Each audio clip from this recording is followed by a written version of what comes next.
Peggy 18.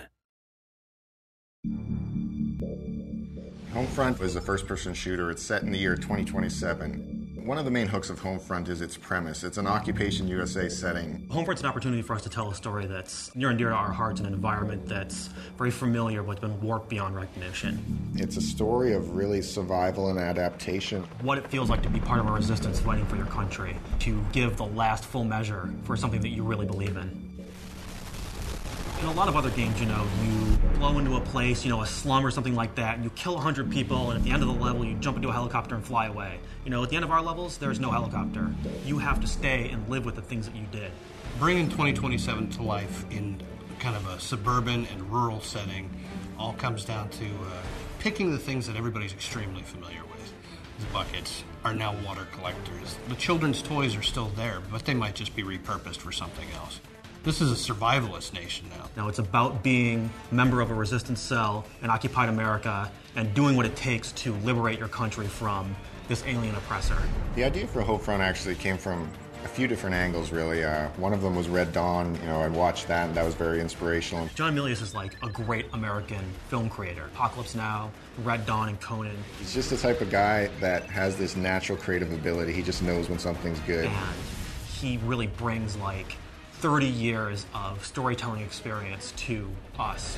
Speculative fiction basically means we are giving the audience what-if situations. What if America was invaded by Korea? What if this happened? And then filling out the answers to that. And that's really where the high premise of Homefront comes from. We said, what if USA was occupied? What would it be like to experience that future? Historically, there are multiple examples of sudden rises and sudden falls. Ancient Greece, Mongolia, Japan. So when you say, how could a mighty power like the USA fall? It's really a combination of elements. It's the decline of the USA due to internal factors and global geopolitical situation. And there's a war in the Middle East. There's Saudi Arabia and Iran involved, and that disrupts oil supplies. And the rise of a new power. The United States' big weakness is their just-in-time economy. Your local supermarket has 3 days worth of stocks on the shelves. If something gets in the way and disrupts that, that's it for our country. Our country is on the razor's edge. The North Koreans are the perfect enemy. The only North Korean that anybody knows is Kim Jong-il. This morning comes the news of Kim Jong-il's death.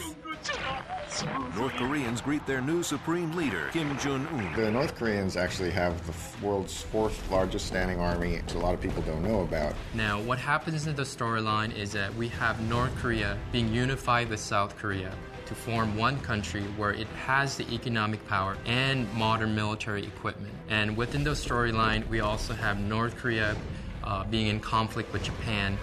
And training on American weapons and getting a lot of modern training and really building up a military from the other countries in the East Asia region. North Korea is able to invade the United States through its well-prepared military strikes. That involves a EMP strike. EMP is an electromagnetic pulse. It sends out a particular type of energy that blankets the Earth, and what that does is it deactivates modern electronics. You see things that aren't supposed to be happening. This little town main street, and it's got mom and pa shops and bakeries and banks, but there's soldiers and there's barbed wire. And that's kind of the genesis of where this phrase, the familiar has become alien, has come from. We want to show America, but twisted. War in the back suburbs, war in the elementary school playgrounds, baseball fields, high schools. Golden Gate Bridge becomes a battlefield. That's pretty darn alien if you ask me. It takes seeing an enemy hurting innocent people in front of you to make you understand why you're doing the things that you're doing. This is your backyard. This is literally Homefront.